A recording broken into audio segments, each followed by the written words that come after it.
This is one of my favorite toy cameras of all time, the Robot 3.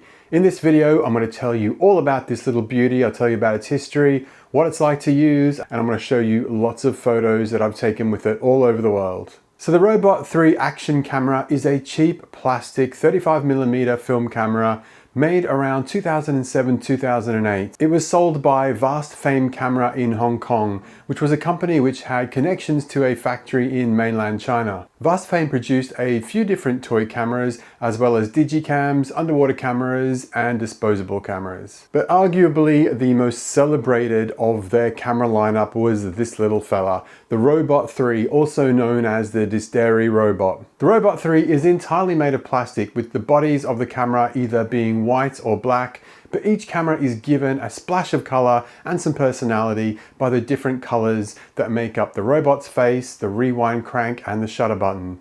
As well as this 3-lens version of the camera, Vast Fame also had other cameras made, including the 2-lens version, which is called the Twin Star or the Twinkle 2, and the 4-lens camera, which was known as the Action 4.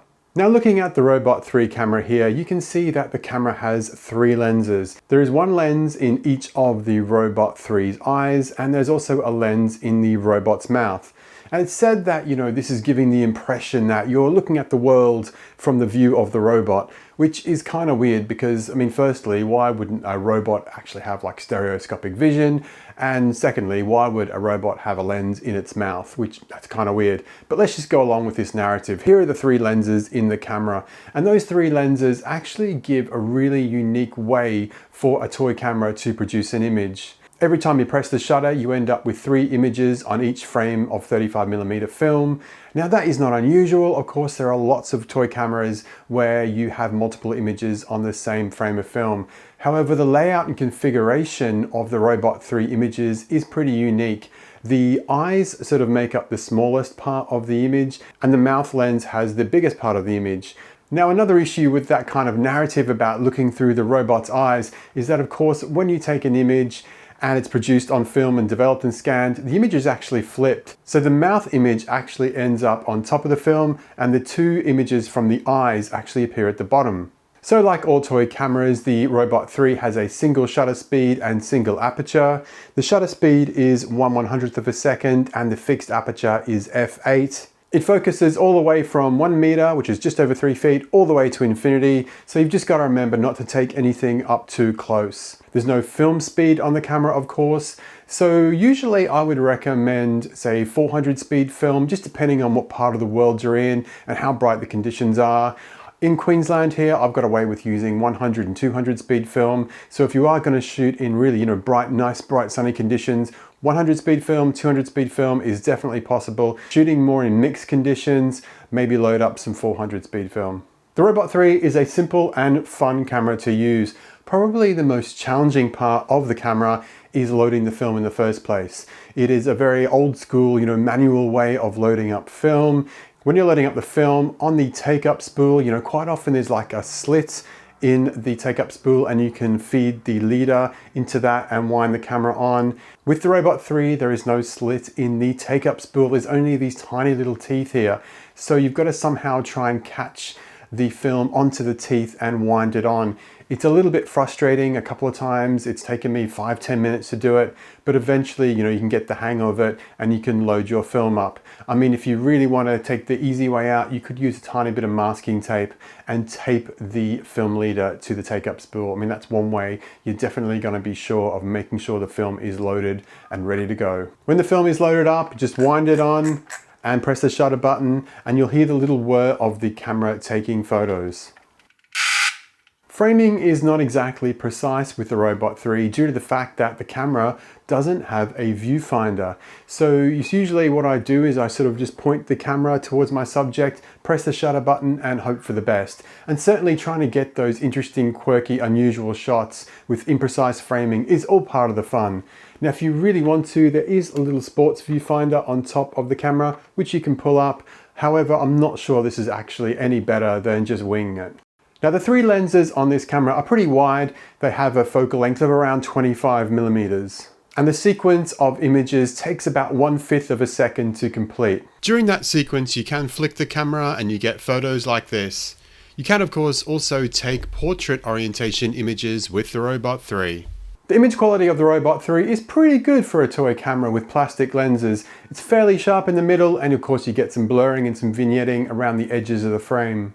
The Robot 3 makes a fantastic everyday carry because it is super light. It weighs just 70 grams or 2.4 ounces without film. And of course, once you load a film in, it isn't much heavier. It doesn't need a battery, so you can just put it in your pocket or your bag. You barely notice it's there. It is a fantastic camera to carry with you everywhere. When I was reviewing the images with this camera, there's actually a couple of quirks with the lenses on the Robot 3. The first one is exposure. Now the listed aperture is f8 and the listed shutter speed is 1/100th of a second for all three lenses. But this selfie is a great example. You can see that the top image is noticeably lighter than the rest, and the bottom left image is noticeably darker. So the three lenses cannot have the same shutter speeds and apertures. Some of them are letting in more light than others. And the second issue is that because the eye lenses are offset, you get this interesting perspective where the mouth lens produces a perfectly straight skyscraper, but the other two lenses lean to the left and right. Now, one cool thing you can get with the Robot 3 is that sometimes when you take a photo, the subject sort of combines in a couple of the images. So here is a perfect example. It kind of looks like it's three trains. Well, actually there's only two trains, but the way they've come together in the bottom there, it looks kind of like a bit of an optical illusion. So I really love that. You do get some really interesting and quirky results with the Robot 3. Another image I love is this jacarandas in Brisbane, where it's almost like it's one big jacaranda all combined. As I said earlier, the official name of this camera is the Robot 3, that's what I've been calling it, but it is also known widely as the Disderi robot. Now, when I took this camera to England with me in 2019, I met up with Graham Jago from the Sunny 16 podcast. I showed him the camera and he said, the Disderi robot. That's what it is known as by many, many people. And it's actually in England on that trip I fell in love with the camera. I actually took it around the Isle of Wight with me with 5 other compact cameras. And from my images on the Isle of Wight, I created my first film photography zine called Every Summer. Now, I've actually sold out of print copies of that zine Every Summer. However, it lives on in the digital realm. So if you head along to my Substack, mattlovescameras.substack.com, I actually have 8 film photography zines that paid subscribers can download instantly in PDF format. Now, I'm not sure who coined the term Disderi robot. All I know is that in my research around 2010, 2011, there are multiple mentions online of this Disderi robot name. Now, of course, the name Disderi robot is a nod to a photographic pioneer, André Adolphe Eugène Disderi. Disderi was a French photographer who gained greater fame for patenting his version of the carte de visite, a small photographic image which was mounted on a card.